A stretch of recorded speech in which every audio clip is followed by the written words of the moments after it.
Benvinguts, estem Carmen Oliver, regidora, i jo, Amparo Marco, he posat en el primer moment en aquesta temporada en l'escola pública i en les línies en valencià. Vam preguntar a l'Ajuntament de Castelló una iniciativa perquè no es reduïren les línies a Castelló.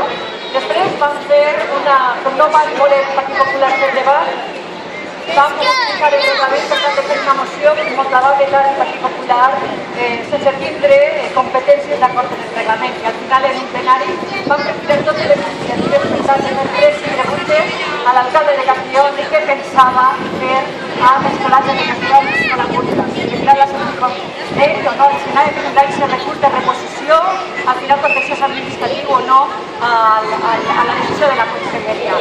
També vull dir-vos que estem en vosaltres, que estem en l'escola pública, en la defensa de l'escola pública i la defensa de l'escola en valencià, la nostra llengua i de la nostra llengua. Estem així per recordar-vos i us farem...